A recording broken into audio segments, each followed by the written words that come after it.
Most people think the end of the world is a funeral. They picture a cosmic disaster where God finally loses his patience, strikes a match, burns the earth to a cinder, and we all fly away to some foggy cloud in the sky to play harps forever.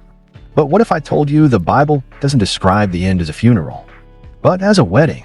What if the end of the world prophecy isn't about God leaving us, but about heaven finally coming down to stay? For too long, fear-based prophecy has turned us into waiting room Christians. We sit around, checking the news for end-time signs, paralyzed by anxiety, just waiting for a bus to take us out of this wicked world. We've treated the earth like a rental car we don't need to take care of because we're turning it back in soon. But that mindset is stealing your peace and your purpose. As we dive into the hidden truths about the new heaven and new earth, we will uncover 6 profound revelations that challenge fear-based prophecy and restore biblical hope. These truths range from the real meaning of Armageddon to the misunderstood purpose of the refiner's fire, all pointing to the same conclusion: God is not finishing the world. He is perfecting it. This is not merely information designed to satisfy curiosity. It is transformation meant to reframe how you live today, so that instead of scanning the sky in fear, you begin living your life with clarity, confidence, and mission.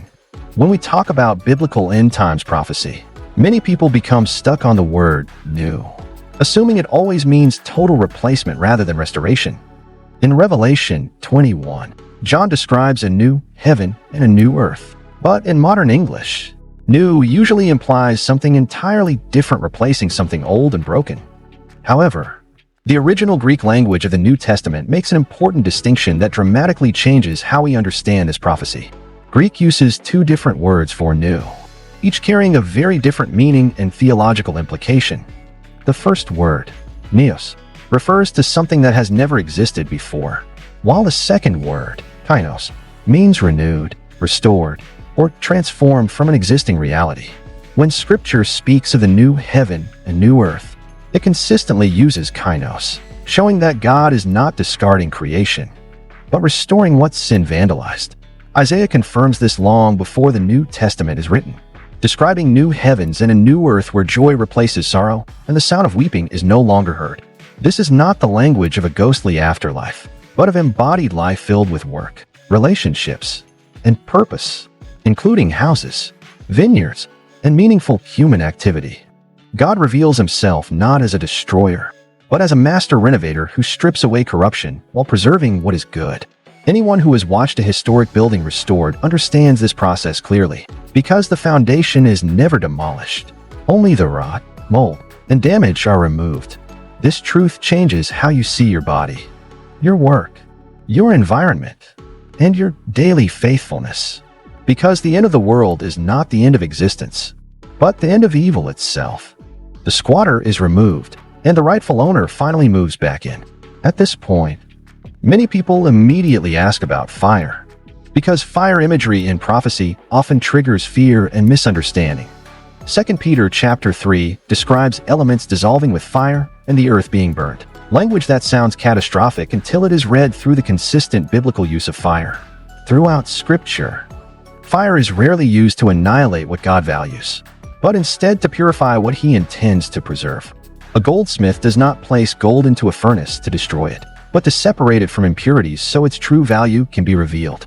In the same way, the refiner's fire represents God melting unjust systems, violence, greed, and corruption, allowing everything that does not belong in his kingdom to rise to the surface and be removed. The fire is not God's weapon against creation, but his filter for it. This brings clarity to the real meaning of Armageddon, which is often misunderstood as a final nuclear war that leaves the planet uninhabitable. In biblical context, Armageddon represents the decisive defeat of injustice and rebellion. The moment when darkness finally loses its grip and light fully prevails. It is not a world war meant to erase humanity, but a world rescue meant to heal it. When Scripture speaks of fire in prophecy, it is not inviting you to imagine destruction aimed at you, but purification working for you. God burns away the cancer to save the patient, and this should replace fear with hope, because it means no tear, scar, or broken system escapes redemption. Fire does not have the final word. The goldsmith does. Another deeply rooted myth in modern Christianity is the belief that the ultimate goal of faith is simply to go to heaven, while believers who die are indeed present with the Lord. Scripture describes this as an intermediate state, not the final destination. The climax of the biblical story is not humanity going up, but heaven coming down. Revelation 21 describes the New Jerusalem descending from God to earth, marking the fulfillment of God's desire to dwell with humanity once again. From Genesis to Revelation, the consistent movement of Scripture is God restoring what was lost in Eden, re-establishing His presence among His people. Sin caused separation, but redemption reverses it completely. The physical resurrection of Jesus confirms this pattern beyond any doubt. Jesus did not rise as a ghost, but as a transformed physical being who could eat, speak, and be touched, while no longer subject to decay or death.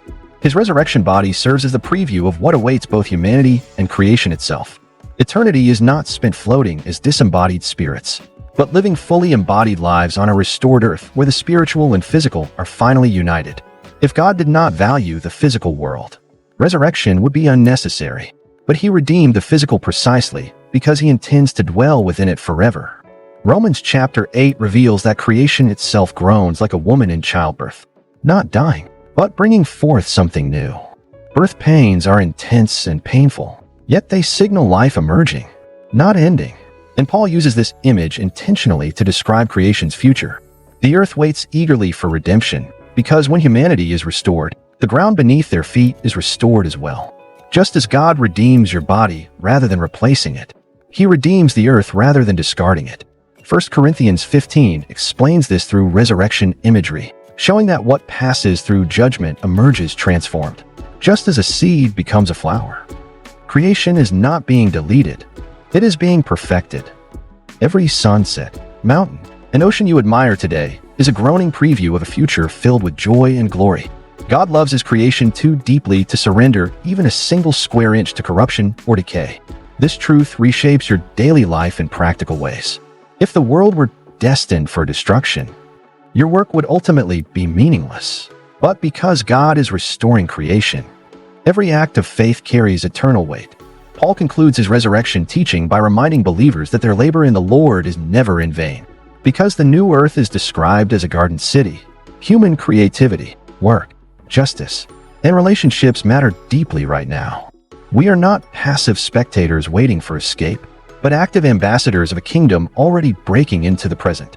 Justice, beauty, healing, and compassion are not temporary efforts, but previews of what is coming. This perspective frees you from prophecy paralysis and redirects your focus from headlines to holiness. Instead of obsessing over signs of collapse, you begin participating in signs of renewal. Every prayer, act of kindness, and faithful decision becomes a seed planted for the new creation. The climax of Scripture appears when Genesis and Revelation are placed side by side, revealing one of the most beautiful literary mirrors ever written.